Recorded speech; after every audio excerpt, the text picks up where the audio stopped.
Stats, pop jabs, reach, who's king? Southpool, switch, lead, hook, chin, ping. Scorecards, rematch, who got rock fast, all on the B&D Podcast. It's the B&D Podcast. Big clash, rounds, belts, big gas, lock it. The B&D Podcast. It's the B&D Podcast. Boxing talk, big clash, rounds, belts, big gas, lock it. The B&D Podcast.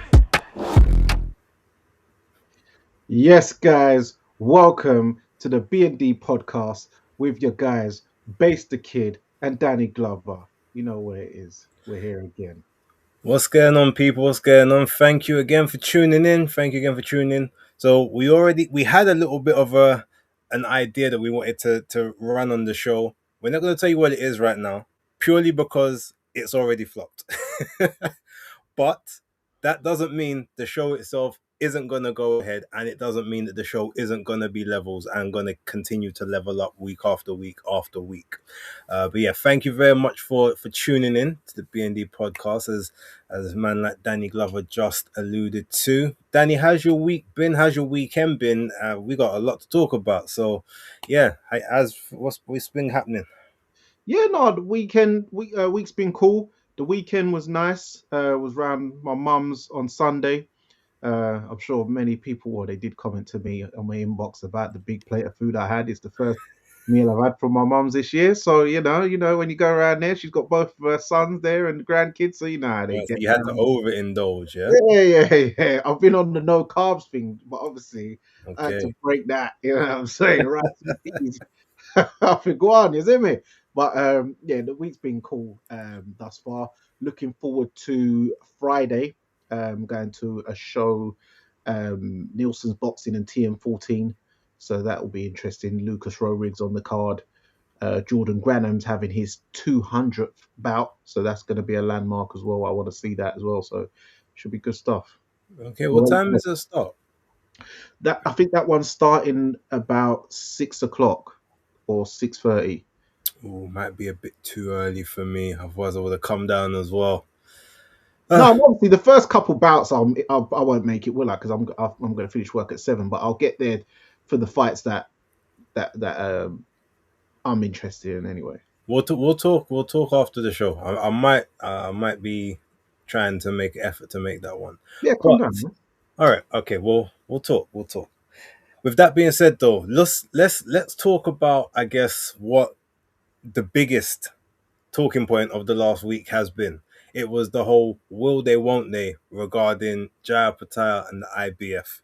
And the fight between Opetaia and Brandon Glanton almost became like a side mission in the whole storyline.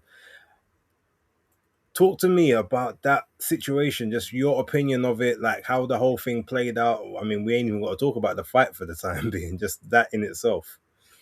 It felt like Jai must have been on a bit of a roller coaster week, but I feel that he must have been just keeping it in the back of his mind rather than forefront, so he can just concentrate. And he's probably being given promises and a reassurance that he's still got the belt, he's still going to have it afterwards. He said he felt there was white noise going on, so he was trying to block out the social media leaks and droppages here and there. I just thought it was quite befuddling for us because we didn't know. It was all up in limbo. The fight itself was it well promoted? Could have been better promoted. I feel you didn't really see them even do no face to face or anything. You saw them I don't even see the final press conference. I just saw them standing in front of each other with Jai holding his red belt, and then we thought, oh, finally, the red belt's on the line then, because he's brought the IBF and the Ring magazine, and then you saw the weigh-in, and then it was fight night. Well, no, to be fair, they did have the final press conference. I will say that. Did you watch it? Yeah, I saw. I didn't watch the whole thing, but I saw enough of it. It was on Friday.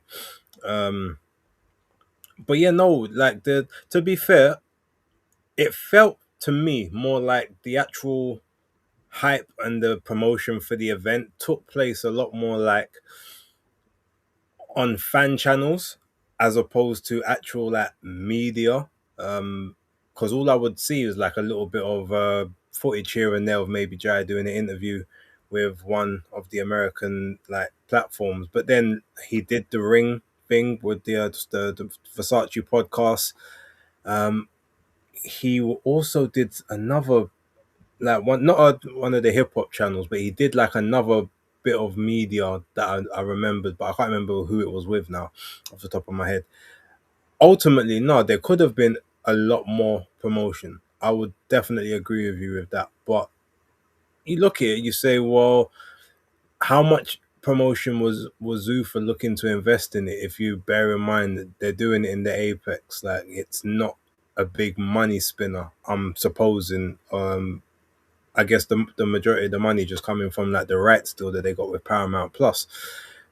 So yeah, they probably just thought, well, we'll keep the cost moderate so that we can make whatever return on the investment, or if they've been given all the money up front, well, we can just save a little bit more to put in the coffers moving forward. I don't really know how that kind of played out, but yeah, I mean, regarding the whole IBF thing, the joke is like I feel bad for Jai in that situation because of all the people, all the parties like involved, he's the one that had no real. There was almost like no say. He didn't have any kind of malice towards the championship belts. He didn't have any angling that he was trying to do. He just wanted to walk around with his belt, and he said it. I think after the fight, like I broke my jaw twice for this thing. Like broke my nose, broken hand, like ribs. Like why would I want to give it up? Like I've done everything I can do to keep all this intact. And they've got their it's weird because they've got their bylaws. And while I don't know fully well I know the rules they cited. I don't know exactly what was mentioned beforehand. But it feels as if I feel like, and I've said this on my video, so anyone who hasn't watched Weekend Rap, I'll tell you my opinion. Actually, no, so it wasn't Weekend Rap, it was another video I done. But I had a feeling, right, that Zuffa kind of already knew that their belt would, the IBF wouldn't sanction the bout due to something in their bylaws. I have a feeling that they read those laws anyway and said, oh, okay, so we don't even have to fight against them. We can make them look like the bad guys by saying, yeah, what's that? Well, we'll acknowledge the belt. We'll acknowledge the belt. But then knowing that in the laws, it directly says that, their belt can't be unified or can't be put on the line with another title that is, or another sanctioned title that is not of the recognized bodies, i.e. the WBA, WBO, and WBC. I don't know how they get around that with the IBO, but I do know that they kind of recognize the IBO as I think they look at it as a trinket more so than the actual like legitimate belt. But yeah, with the Zuffa belt coming in, and it's like, well, technically because UBOs haven't been ratified yet in the States, it's not a valid or a legit world title. But because they've positioned it that way and that's what they're calling it, the IBF are like, well, sorry, you can't, like, we don't sanction, we don't view this belt, we can't sanction our fight to go alongside this, which we don't acknowledge. So I feel like that's kind of the way it's played out. Now maybe there's been some sort of backdoor dealing, some stuff done in the dark, because at the end of it, Jai did say, someone on his team basically said to him, like, he's not stripped. So maybe they've been able to come to an arrangement. Maybe the Zuffa belt has had its designation, like, rescinded at the moment until later further notice when they actually do get UBOs approved. So maybe it is just a trophy at the moment rather than considered an actual world title or a world sanctioning belt. We'll have to wait and see, but it'll be a shame. That's pretty much all I can kind of say. Otherwise, you're muted. Sorry. Yeah, no, it will be a shame because he has really championed that belt. That's the one he's had for the last few years now, and he has been trying to get unifications. It's no fault of his own. We've seen all of the excuses from other fighters why they don't want to unify from when they did have titles, even when you're going back to when Chris Smith had the WBO. Zerdo reckons he's never heard of him. So you can't really blame a man who's trying to get these fights, but he just for the love of love nor money can he get it, unfortunately.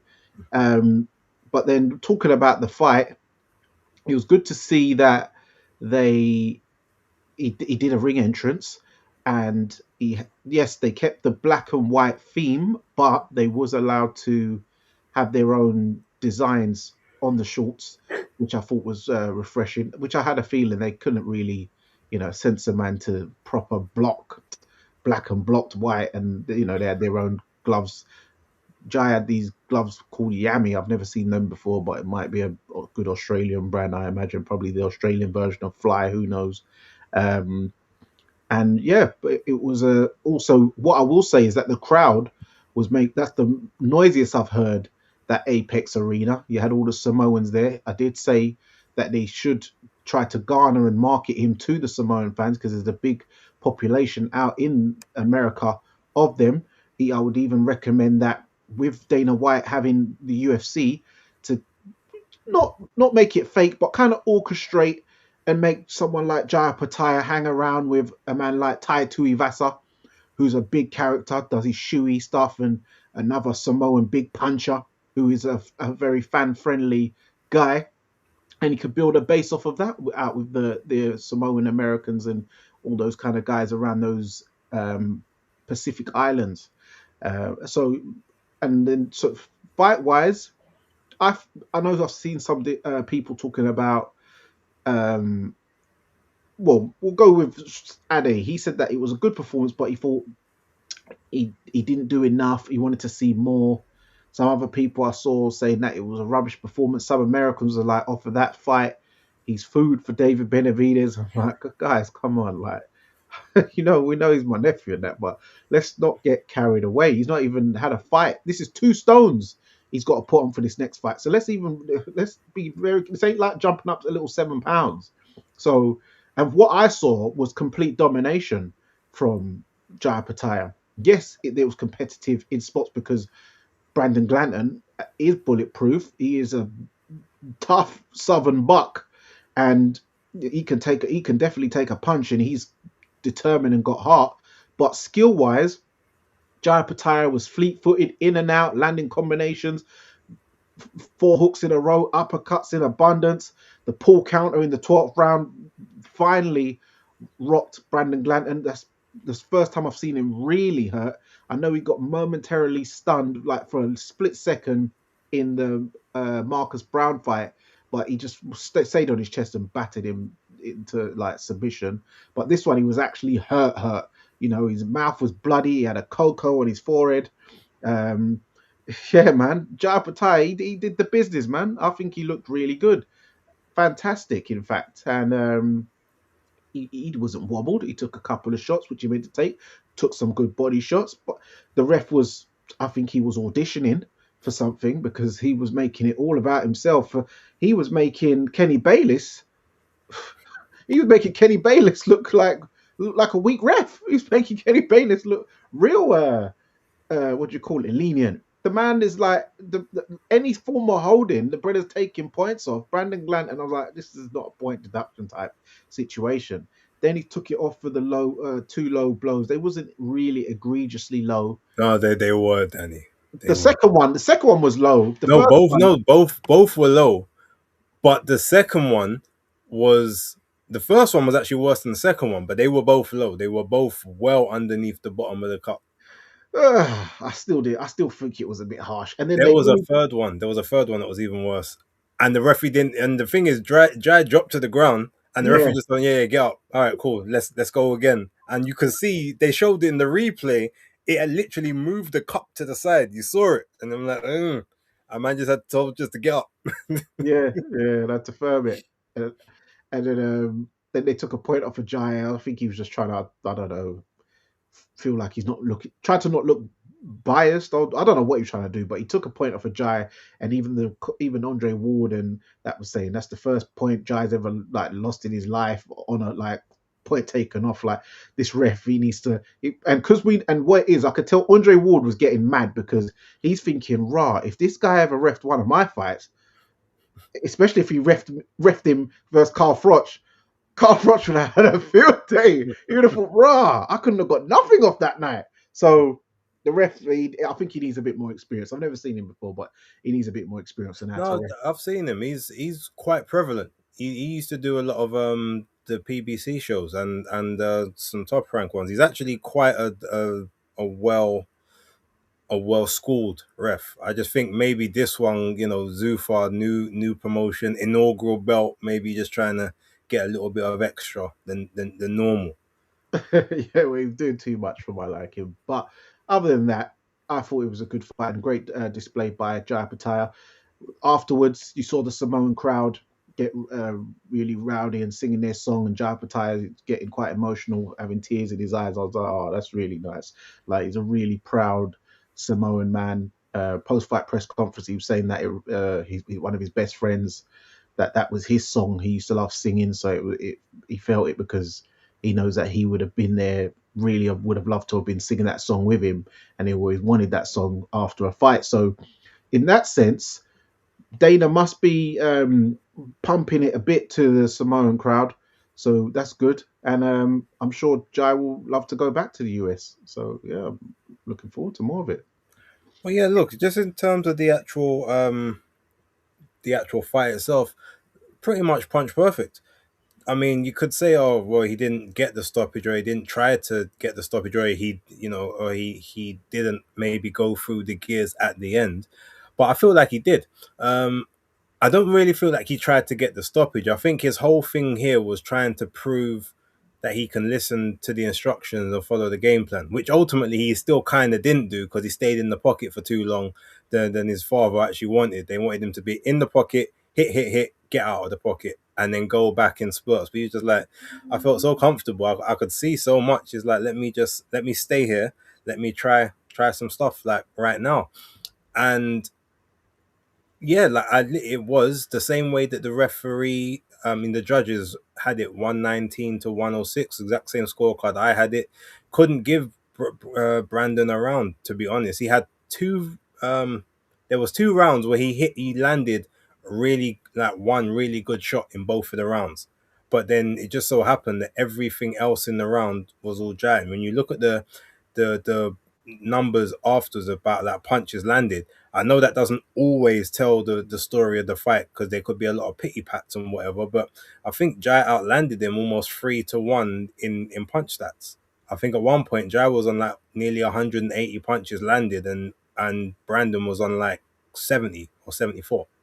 Like so you could just kind of tell it was just one-way traffic. And after a certain point, I'd say from the 5th round on, I said on the live stream, Brandon Glanton is either going to have to like go for broke, or this is just going to be long, because he clearly was not able to deal with. It wasn't even Jai's boxing. The boxing is one thing.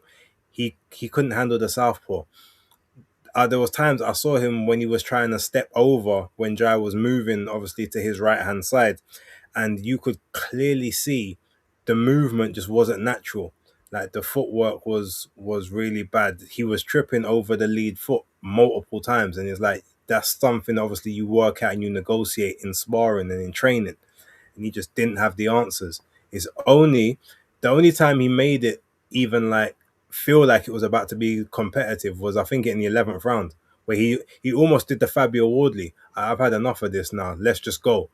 But he couldn't sustain the coming forward aggression. He just had to, like, it's almost like he just tried to get on the chest, like he was just trying to push him to the ropes so he could just hold him there and throw one big massive punch. That's kind of what it felt like he was trying to do.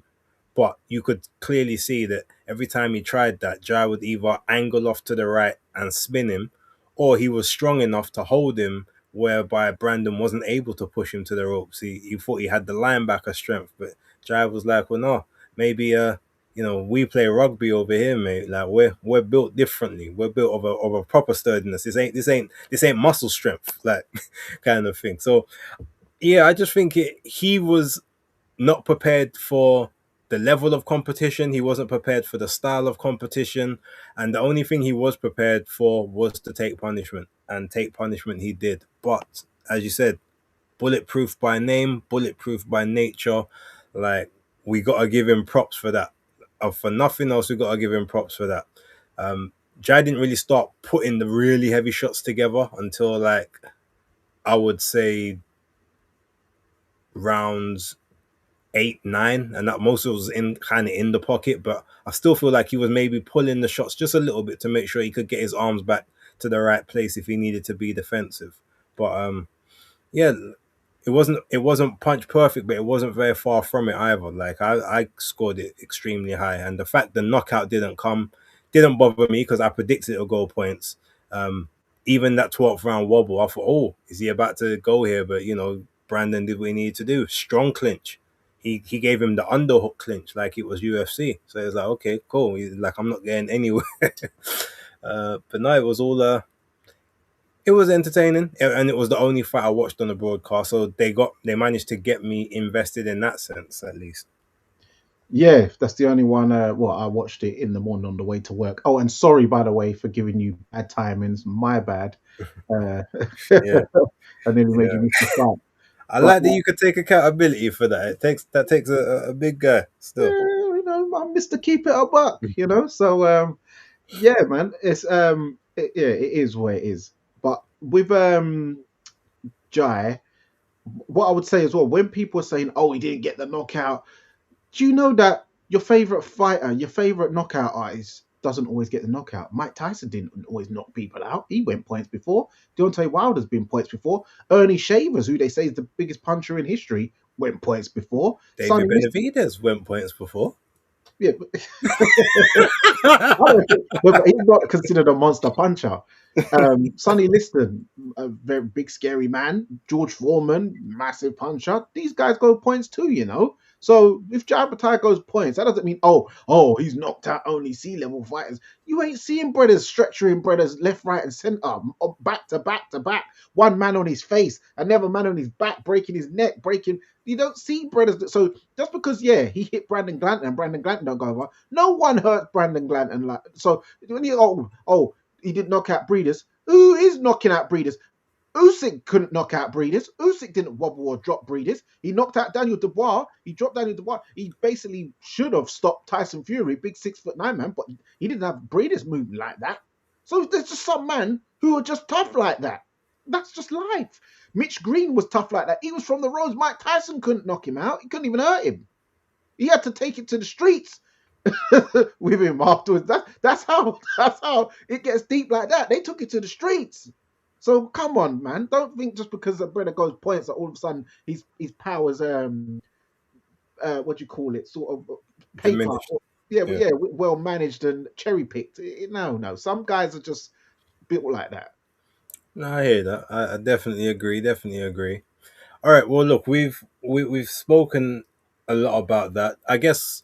What do you think the next fight will be? Do you think he will be able to get the Michaelian fight next, and then possibly the Zerdo or Benavidez fight in the winter or the autumn months? Yeah, I believe that the Michaelian fight will be next. The reason being because they did that face-off. And it was surprising that he didn't actually fight in this one, but I think maybe they wanted to do an introduction with him on Zuffa. So Brandon Glanton fit the bill, an American as well, which helps. So then the next one is Michaelian. I think he's already been lined up. I don't see him being any kind of difficulty in negotiations. It's not like he's on high demand. Let's keep it real. So I believe that it will be Michaelian next. Hopefully the IBF thing does sort itself out. That way he does. It is a unification bout, which does give it more credence and buffers it up.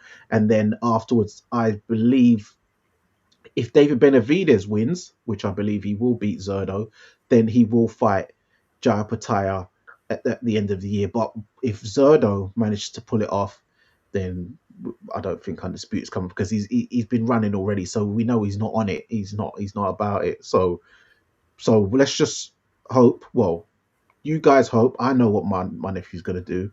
So yeah.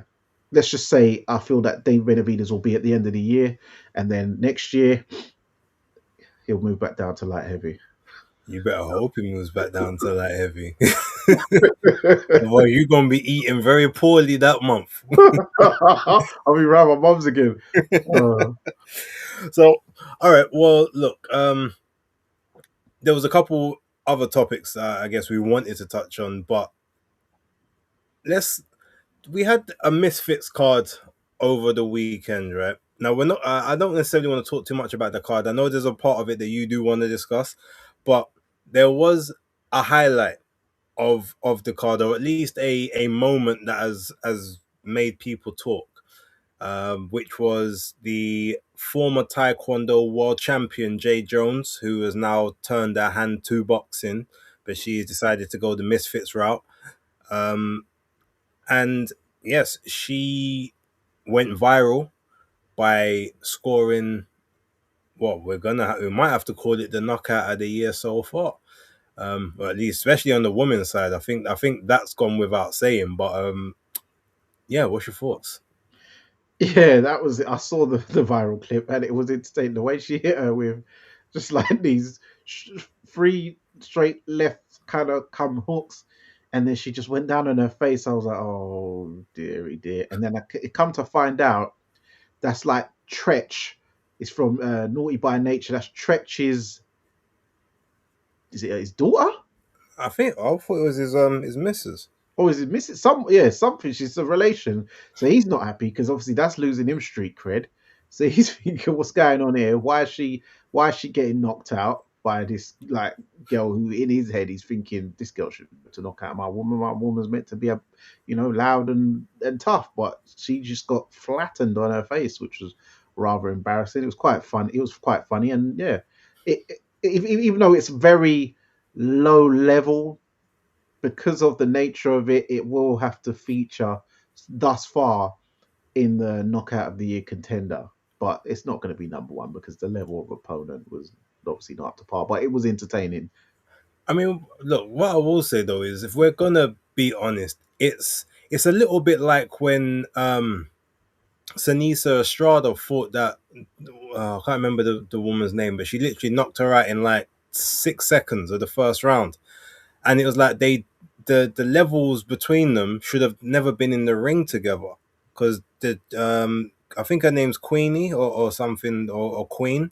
Like, she's never had any type of combat fight or sports like professionally in life, whereas Jade has done like some amateur stuff. I don't know how to what level, but she's done some amateur stuff. But she's a combat champion. Like, she's a world class taekwondo champion, or kick. Yeah, it's taekwondo. So she's used to combat. She's used to fighting. So for that fight to have happened, unless they were just they wanted it to be this sort of coming out party type thing, and to get her the viral moment, it was very dangerous matchmaking.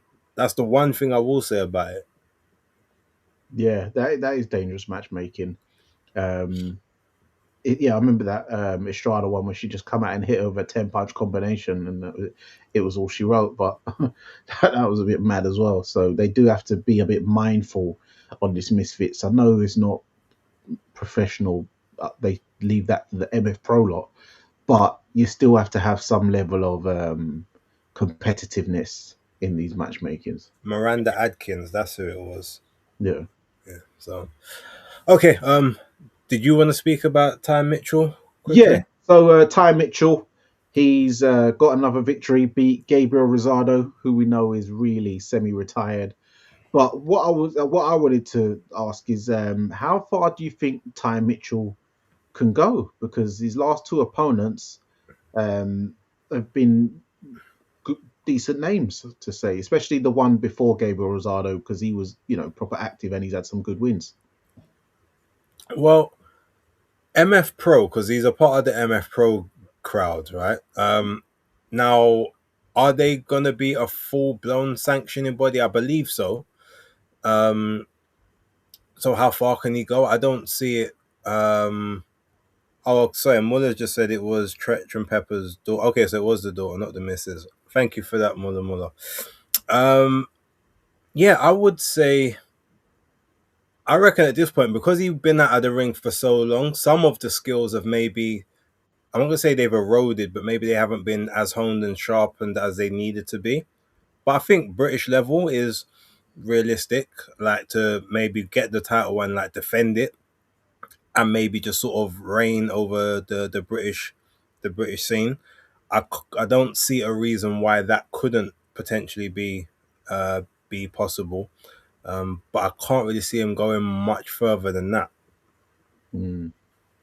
Yeah, and do you think that there's any chance of him or any sort of weight in him getting the Ben Whittaker fight, because that's who he seems to be calling out quite a lot lately, and obviously he does a lot of the entertainment, the showmanship with his entrances and a bit of flair in the ring. Two light skinned guys from the Midlands as well. I mean,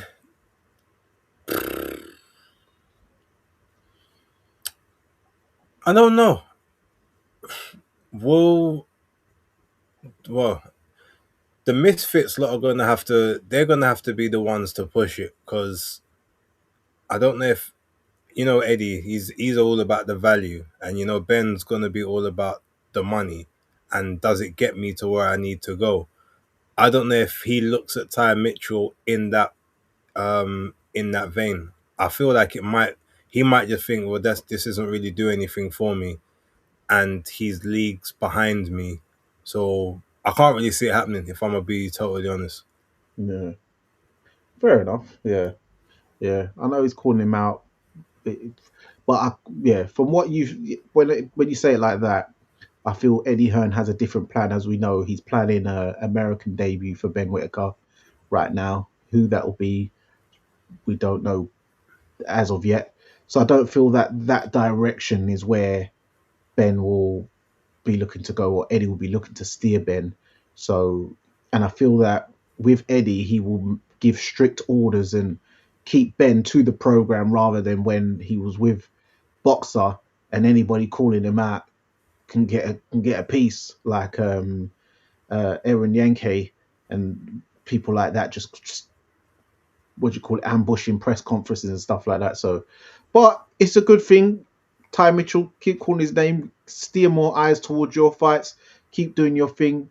I think he can win a British title. He's shown that he's on that level. He's super middleweight. He said that wasn't even 100% of himself, as he has been fasting. So when he's fully replenished, he'll do even better performance. So yeah, keep doing his thing. Big up to him, and obviously his dad, Clifton Mitchell, and yeah, man, keep doing your thing. Okay, well, shall we pivot to the gloves are off? Yeah. Got a little bit of spice coming from Caroline Dubois and Terry Harper. What was your thoughts? Oh man, it was brutal.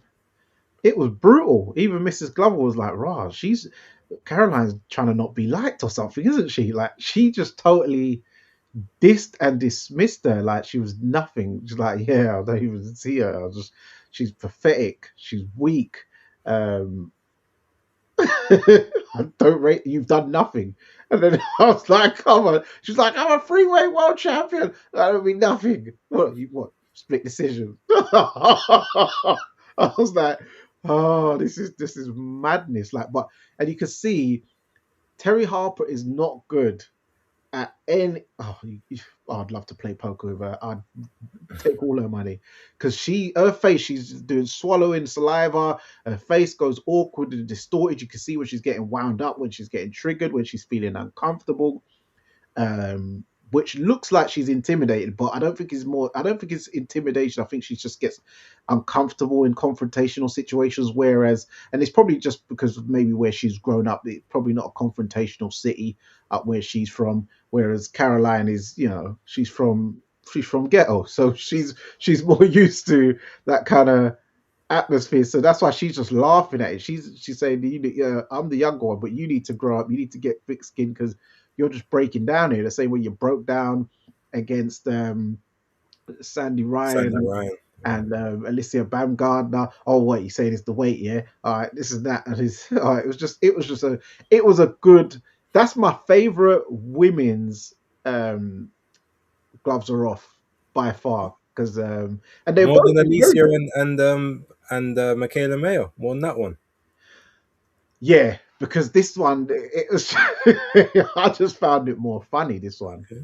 I found this one more entertaining. And the thing is, they're both in very good shape. Like their deltoids and shoulders, they're both in good shape for being so far out. And that remember that was filmed probably a few weeks ago. So Yeah, that was done before the press conference. So we're talking January times. there you go. So they're in very good shape for being so far out. So both very disciplined and training hard. I see Terry Harper on Twitter at Twitex. She's always working out and skin tight leggings and certain manner perving. I'm like, calm down, geezers. But yeah. Yeah, So, I asked her about that when I spoke to her. oh, did you? Yeah, she just told me how it all came about. She's like, yeah, I was just on holiday one day. We was training, and I didn't really have sort of much with me, so I just kind of just showing people that I'm still on holiday training, and it just kind of took off. Business. You got to get the business where you have to. I was like, okay, I respect it. Well, you got to sell tickets, man. You got to sell tickets. So, yeah. But the way Caroline was dismissing her, she was proper trying to cheat her. Obviously, some of the things she's being a bit outlandish when she's saying you ain't achieved nothing when she has obviously won. She's a freeway world champion and she's beat some good people. But what is Terry Harper for a 29-year-old? She does look old. She doesn't look her age. I know Courtney. What's her name? Shannon Courtney. Shannon Another Courtney. one who's meant to be a baby faced and has never looked like a baby, unfortunately. But yeah, it was. I just found it. Johnny Nelson didn't really need to do much, but actually, I like the way he was going. Terry, do you know what she's doing there? She's planted seeds. If you let it start creeping it, and then Caroline, yeah, the seeds are already growing. They're already planted. I was just dying because Caroline was just. It just reminded me of school. It actually reminded me of school when someone's just getting proper chiefed, and Terry's gonna need to really, but I think it's definitely motivated her. I think she's going to box out of her skin, and I hope Caroline is not underestimating her, because Terry will do everything in her power to get through that first half of the fight because she genuinely believes. I can see it in her eyes. She genuinely believes if after round 5, it's on. That's what she's thinking. I just don't want to get caught cold, which will make her probably tentative at the beginning a bit. But then Caroline doesn't want to keep loading up too mad, just thinking I'm just going to walk through you. I know I'm giving some mad breakdown very early, but hey, it is what it is. So I'm looking forward to this fight a lot. I must say that. Well, now Caroline, look, I mean, some people may not like the energy, and there's a times where I'm thinking like, right, Caroline, you may be being a bit too dismissive here, but ultimately, what I'm gonna say, unfortunately, it's just that Capricorn energy. Like she can't. Oh, Like, she's another one. her birthday's the day before mine, so you know that she's on smoke. You know how we are. That's just when I was watching it. The first thing I said is, "This is a Capricorn queen right here," because she ain't for the play. But even within all that, I still was like, "Right, this is still a bit uncomfortable because it looks more like bullying than any. Like it looks like you're trying to give someone an episode. I don't want to say words for demonetization purposes, potentially, but that's kind of, when they tell you, we have to be kind to each other. And then we're selling fights and everything, but that's nuts. Like she's propagating for that, that emotional, that mental warfare. And will it succeed? Will it backfire? Who knows? Because I asked Caroline, I did interview her, and I said to her, look, the fact that Terry knows that this is, if she loses this fight, she's got nothing else left. But there's so many options for you on the table. Are you potentially looking past her? And she was like, I said overlooking, and I said to me, what do you mean by overlooking? Like what? I'm not going to be training hard enough? I goes, well, maybe just looking at what's going to happen after this fight rather than looking at the fight itself. And she's like, okay, well, maybe I am looking past her. I was like, all right, I respect it. But, you got to, she's got to be careful because ultimately, as much as she definitely should be the favorite just from a skills perspective, Terry has got the experience, which obviously Caroline conceded. She's like, that's the only thing that she's got over me as experience. But if we're gonna be honest, in terms of the lightweights, and I'm only saying it, and I'm saying from a factual point of view. So this isn't about who I think will beat who. But Caroline, technically, is bottom of the pack. Of all the champions, she's the only one that got emailed a belt, which Terry did point out. You got DPD'd your belt. Yeah, she said they showed up. They showed up at your front door with yeah, it. yeah. You some UPS business, like that's what you got for your title, and you ain't, and you don't have no, like, she's like basically like saying there's no real, like, proper source on your your accomplishments. You can look at Terry, and yeah, she's been sort of knocked out a couple times, but she's been in there with Cecilia Breakers. She's been in there with Natasha Jonas, like obviously Alicia Baumgardner, Sandy Ryan, but she's been in there with better opposition than Caroline's been in there with, and she's beaten better opposition than Caroline's beaten. Yeah, Rihanna Again, Dixon. yeah. Well, no. I don't know if I would personally. I don't know if I would say Rhiannon Dixon is a better fighter than Bomi Ray personally, but I'm just saying it. Outside of that, she's got names on the resume from before, like before the Natasha Jones, even sort of those fights where I would say they are better than the competition that Caroline has faced now. You got Stephanie Hahn, her best win at the moment is Holly Holm. Now, okay, the fight didn't, it went to a technical decision, so they're running it back. But Holly Holm, former world champion, former UFC champion as well, so two discipline champion, beat her. You've got Alifna Turhan, who basically beat the boogie woman of the division in Beatrice Ferreira. So Caroline, in terms of, if you're looking at wins and rankings of the wins and that, she is bottom of the pack. So it's brazy for her to tell a person that's a freeweight world champion, you've done nothing. Like, you're like, everything you've done is not that impressive.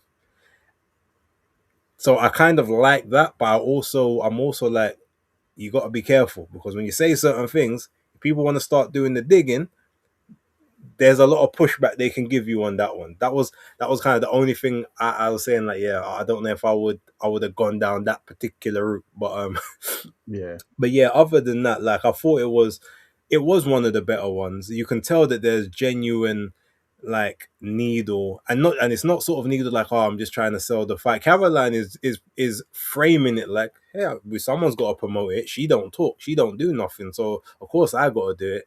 But in that is like, that's what's giving Terry just enough to play the part. And Terry even said, oh, well, okay, great, say all this stuff you want to say. You're doing my job for me. Now I can just focus on training. You do everything then. And that's, again, yeah, when I'm saying you're taking your eyes off the task, they're going doing the commercials and the promos and doing all the trash talking on the socials, only doing one training session a day. According to Terry at the time, I'm going for my second. You're okay with one. That's why you gas out on the second half of fights. Like, there's a lot there. It's like,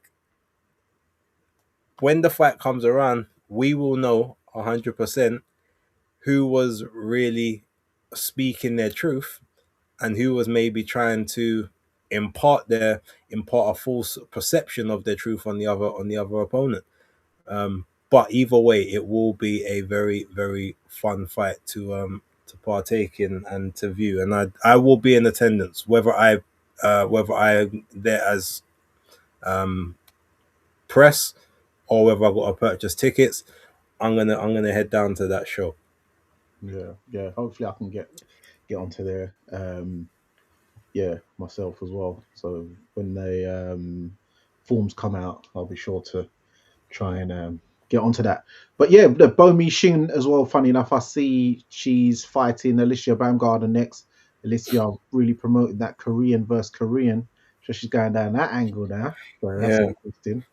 Well, to be fair, luckily she just said, "Oh, like my Korean heritage." She made sure to not try and just say it was Korean versus Korean because she don't want to lose that urban audience that she got. Like Yeah.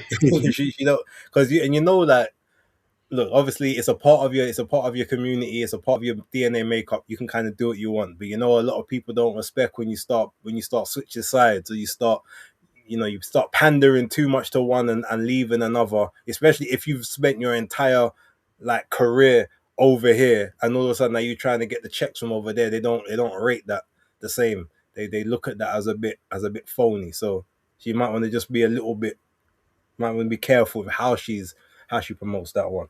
Yeah, because she has been promoting herself as a black woman, saying, but so she don't want to start doing the whole Blasian now. So yeah, but I understand it's a little niche thing, and people can see she's got the career. You can see the eyes and that, so you can see she's got a little something in there. But don't try and act like, yeah, come on, you're still a sister. You're showing off the back off and that. You're twirling. I see you, baby. But yeah.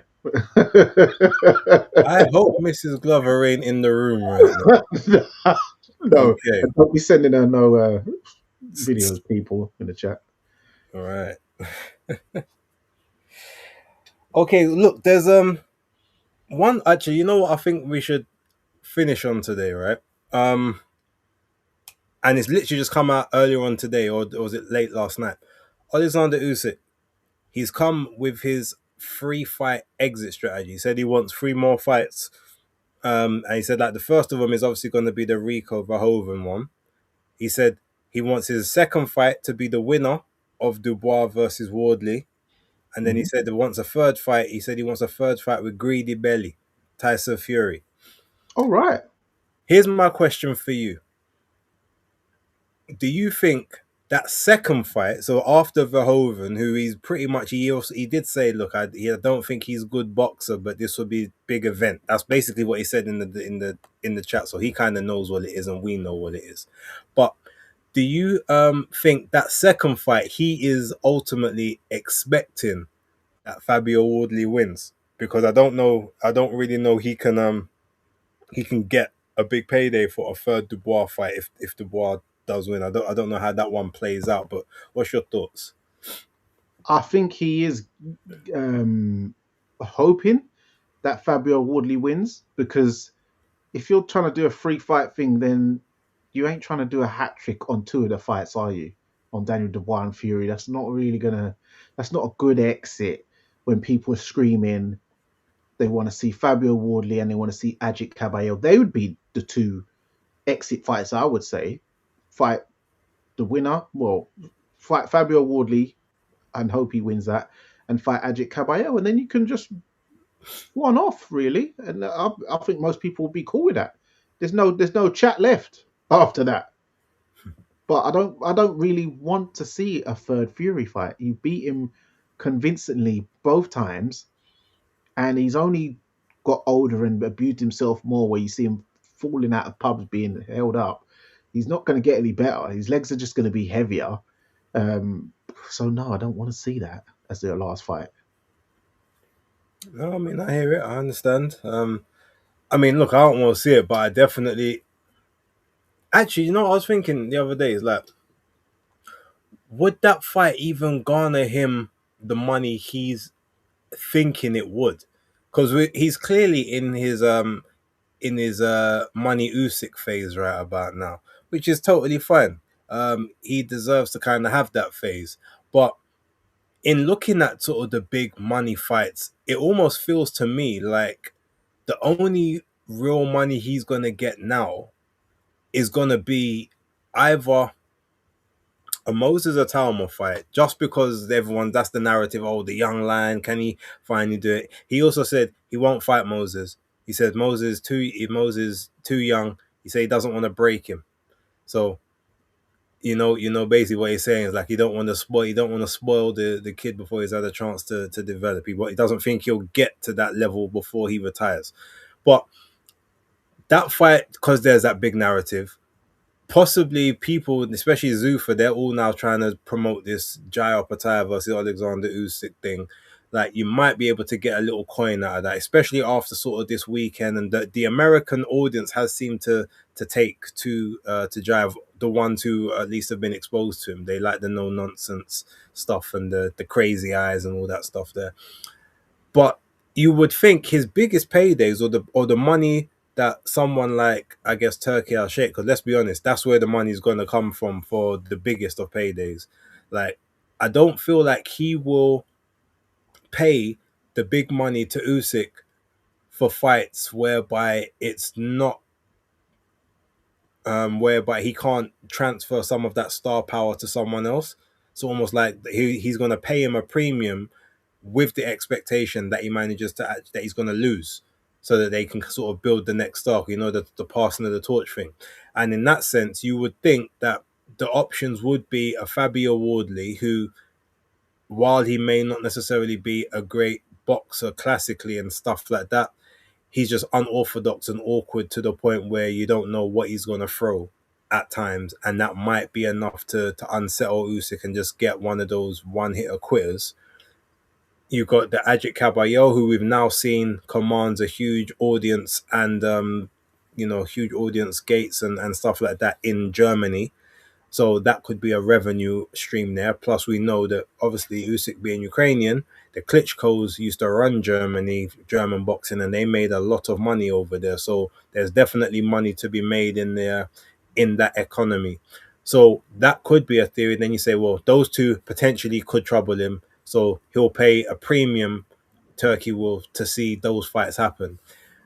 The third Fury fight, I don't know if he'll pay as much, because again, we've seen it twice. You don't really think that Fury can do anything different to get that fight. So I think those would be the only fights he would actually get big money for. You'd be talking Fabio Wardley, Ajit Caballero, and Moses Atama. So I don't think if he's not having those fights, I don't think he's gonna get the money he would think from Fury, in my opinion. But hey, you never know. Yeah, with the Ajit Caballero, because there's a big population of Ukrainians in Germany, and as we know, there's a massive Turkish and Kurdish one, as we already know. But I knew anyway. But it's been proven now that they're into this fighting out there, so that could go in a stadium out there. Usyk has already done a stadium when he fought Daniel Dubois in Poland the first time, which I was at. But yeah, with this one in Germany, as you said, the Klitschko's used to get them big, massive stadiums going. Usyk, he's known around the globe now. You've got Ajit Caballero, who's got that hardcore base as well. So that would be a good revenue fight. I think it will probably overall be a better payday for him than Fury, because that would be like reloading the drive for the third time. It's not going to really, people ain't really trying to pay pay-per-view for that. And then Fabio Wardley, he's, as you said, he might not be known as a good boxer conventionally, but he is a very good fighter, and he's unorthodox with it. So I think that builds a lot of interest in the UK market. Whether it's a stadium fight, might be possibly like a Tottenham or something like that. It could, because the Brits, we do love Usyk over here. He's got a lot of fans out here as well. So those are the ones you can't really, going for AJ, Dubois, and Fury is like, all right, you beat them both twice. You beat them all twice each now. We want to see something a bit fresh and funky. We don't want to be reloading the dryer again. I hear it. Right, well, look, I mean, I feel like we've done some good work today. Not really a huge amount of other story beats. I mean, we've got Jazza Dickens and Anthony Kakache this weekend. Obviously, I got to wait for my video, but I'm happy to give you a few moments if you want to speak about that fight, who you potentially think might win, all that sort of stuff there. It's a close fight, these two. It's Anthony Kakache has got the strength. Jazza Dickens has the better cute boxing and can punch a bit. I'm gonna go with.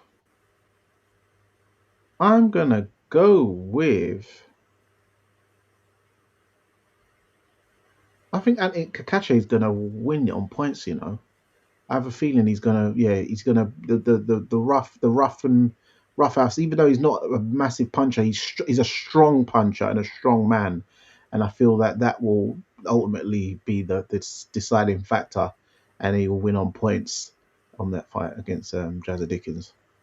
Okay. Well, look, ladies and gentlemen, you can wait for my predictions on that fight on Friday or early Saturday morning. It'll be one of the two on Basis Picks. Uh, that is episode 2 of the B&D podcast in the can, as they say. We do hope you've enjoyed in the chat. We have kind of been keeping a little eye, but we're specifically leaving this to, we're not doing the interactions too tough unless there's certain parameters, and I'm sure you guys will know what that means. But I appreciate you all for tuning in.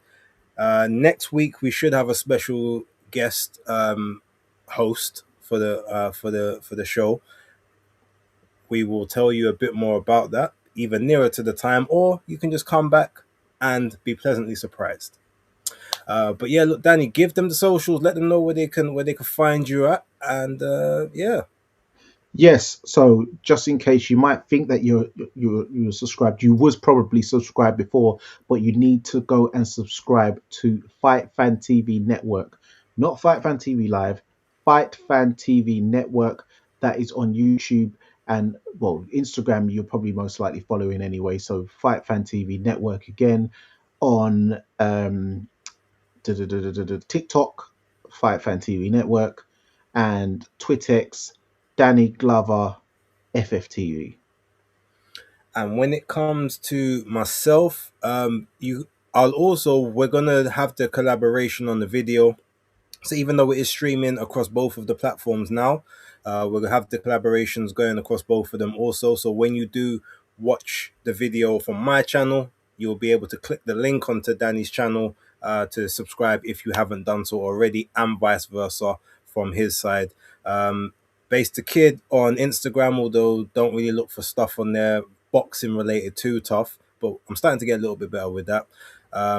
B_A_S_E on the old Twittex. BaseTheKid.thc on TikTok. I'm going to start using that again moving forward.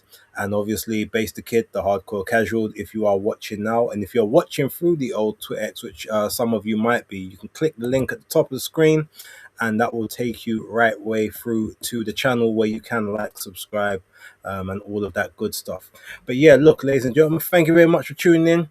That's episode 2 down. We will catch you next week. We will be consistent. I promise you that.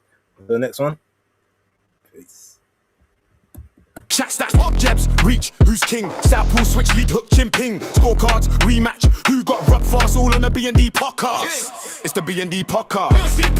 Big clash, rounds, belts, big gas, lock it. The B&D podcast. It's the B&D podcast. Big clash, rounds, belts, big gas, lock it.